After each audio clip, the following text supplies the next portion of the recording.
quadro Sustentabilidade dessa semana acontece diretamente da Feira do Livro de Chapecó. Nós temos uma convidada bastante especial hoje que vai nos falar sobre as suas experiências na área de sustentabilidade, especificamente sobre o Armário Coletivo de Florianópolis. Você já ouviu falar? É uma iniciativa bastante diferenciada e a gente vai conhecer agora a Karina Zagonel. Seja bem-vinda ao nosso quadro Sustentabilidade.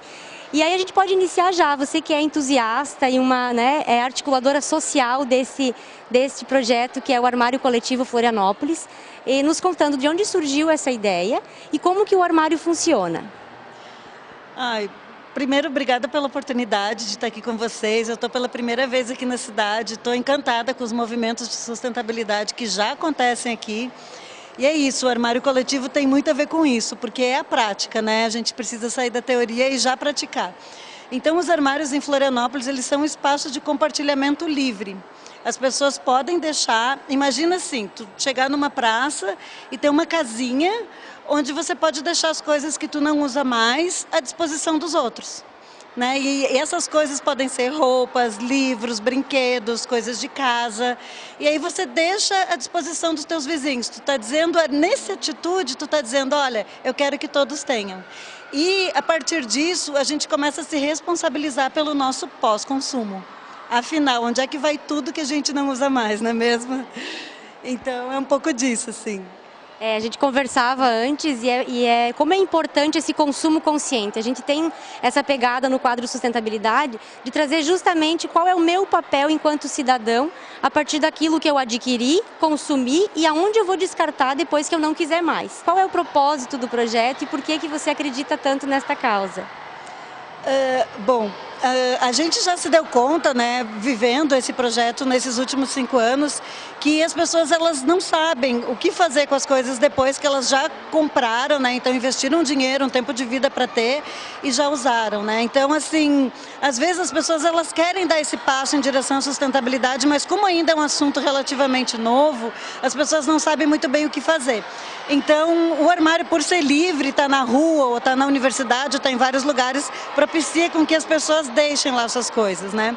E aí, o resíduo têxtil ou as roupas é o nosso foco de estudo, de pesquisa hoje, porque a gente já se deu conta que é o que as pessoas mais compram e descartam, né?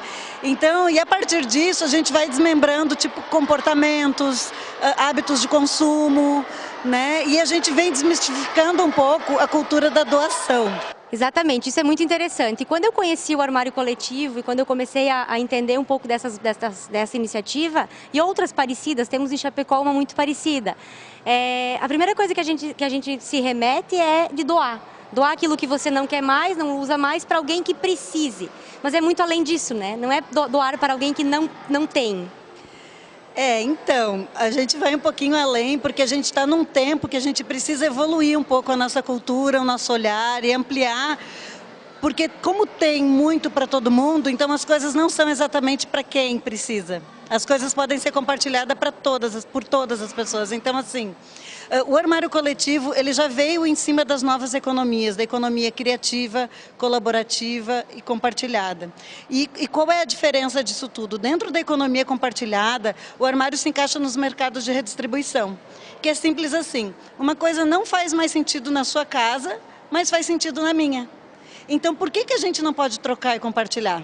Independente se a gente tem dinheiro ou não tem dinheiro, não tem a ver com pobreza, tem a ver com abundância, com riqueza, tem a ver com a valorização dessa matéria-prima que já existe, que já gerou um impacto ambiental, que já teve todo um processo de produto pronto, e aí só porque é feio trocar ou é feio compartilhar, né? Então, assim, o que a gente nota assim, de bastante diferente, né, nesse trabalho que a gente faz com o que a gente vinha fazendo, com hábitos das pessoas na cultura da doação? Quando a gente doa para alguém, geralmente é alguém que tem doando para quem não tem. E nesse ato, por mais amoroso que seja, ele é um ato que ele está validando isso. Tipo, tu não tem, então eu estou te doando, tu precisa, tu é necessitado. Então a gente está afirmando ainda essa pobreza, né? Então por que a gente não pode compartilhar?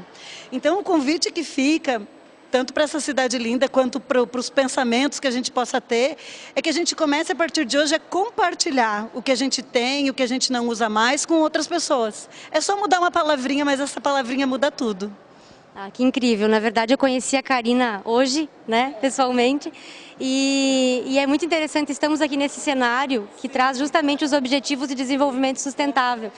Eu participo, tantas outras entidades em Chapecó, e a Karina também participa, e nesta fala a gente fica muito claro do como a gente acredita nas causas, como, por exemplo, os ODS, né, o 10, redução de desigualdades, o 12, que é o consumo responsável, produção sustentável, e tantos outros, né, são 17, e a gente busca nas nossas iniciativas, assim como a sua, desenvolver esses objetivos e buscar, sim, um mundo melhor, né? É o que queremos, um mundo melhor para todos, né? Equilibrado e adequado. Eu preciso te dizer que eu estou encantada e que venham muitos outros armários coletivos. Hoje, quantos armários são? São 14 em Florianópolis e um em Curitiba. Né? E esses de Floripa, eles estão em diversos lugares, estão na rua, estão dentro de universidade, de escola, de parques de tecnologia. Então, assim, ó, todo o ecossistema onde tem pessoas, ali tem abundância, tem valores. Então, por exemplo, se tu vai todo dia para tua empresa trabalhar, por que não levar as coisas para esse lugar? Entendeu? Porque a nossa vida, se a gente for ver, é questão de logística das coisas. A gente leva para dentro da nossa casa e tudo que a gente leva um dia vai ter que sair. Olha só que loucura isso, né? E aí vai para onde, né? Onde é que esse depois, né? Já que a gente está num único planeta, né? Então, como não tem um planeta B, a gente vai ter que dar conta e se responsabilizar pelo nosso pós-consumo nesse planetinha aí agora, né? E só mais uma questão, como que acontece a gestão deles, a organização, a curadoria, assim, uma organização destes? A entidade que recebe o armário, é ela que cuida ou vocês têm uma equipe, chega a ter uma equipe, como é que funciona? Então, né? Como a gente criou o trabalho que a gente quer trabalhar para o resto da vida, é um desafio muito grande, é um modelo de negócio diferente, não tem esse modelo em outros lugares do mundo. A gente vê assim coisas pontuais, né, de compartilhamento, ou cabides, ou geladeiras, mas assim, nesse modelo específico a gente ainda não achou. Então a gente tem uma pequena equipe que mantém e cuida e controla esses armários, né? Porque o armário ele precisa de um cuidado físico dele mesmo, a portinha, o telhado, a pintura, a plaquinha. E ele, a maior demanda do armário é a parte cultural mesmo, né? A parte de comportamento das pessoas que usam esse armário. Então, é aí que é o grande desafio, e aí a gente faz isso através de palestras, de oficina, de conversa, de workshop, de costura. A gente se encontra para costurar, para ressignificar essas coisas, para aplicar a economia circular nessas roupas. Enquanto a gente está com a mãozinha ocupada, a gente está com a boca falando e comunicando, né? Toda essa abundância, riqueza e tudo isso que a gente vive, assim, que é transformador. Tem uma outra coisa que me encantou quando eu conheci a Karina, que é de onde veio a ideia. Não começou assim um armário, 12 armários espalhados por Florianópolis, agora já em outro estado. Iniciou como mesmo, Karina?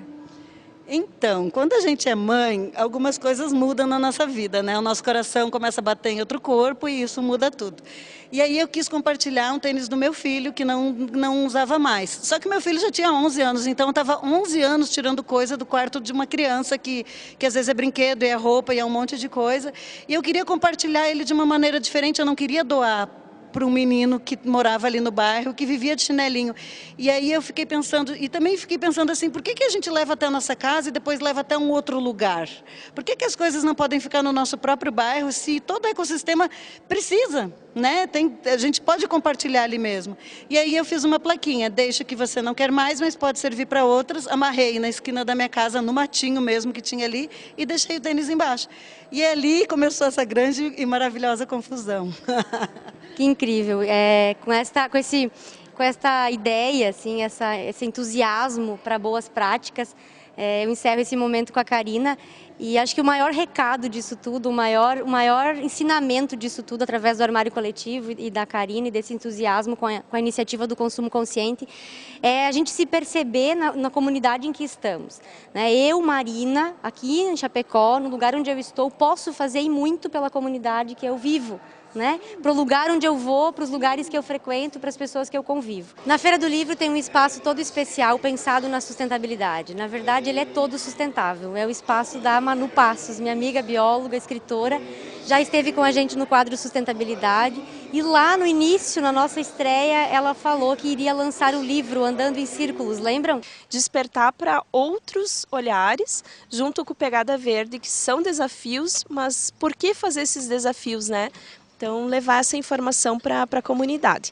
E a gente já tem data de lançamento, tá? Então, dia 18 de setembro, durante a Feira do Livro. E eu quero que a Manu fale um pouquinho pra gente qual foi a ideia desse livro e o que você que adquirir e fizer a leitura vai encontrar. A ideia dessa fala, andar em círculos, muitas vezes ela remete a algo negativo.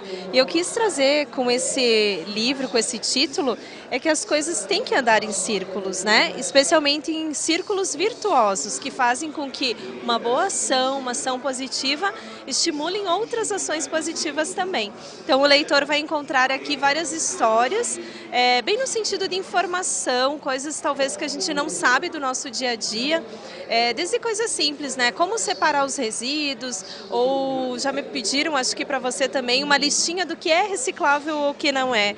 É difícil a gente dizer isso e eu conto um pouquinho no livro, né? Por que não tem essa lista pronta, o que está por trás disso, então essa é a ideia do livro. Encerramos o nosso quadro Sustentabilidade desta semana, fazendo um convite muito especial para que vocês prestigiem a Feira do Livro de Chapecó, que está acontecendo durante a semana toda, vai até sábado, das 8 horas às 22 horas. São muitos espaços e lançamento de livros, dentre eles o Andando em Círculos, que eu quero encerrar para vocês com uma frase que está no livro da Manu Passos, de Madre Teresa de Calcutá, que diz o seguinte: sou apenas uma gota no oceano, mas sem essa gota o oceano seria menor.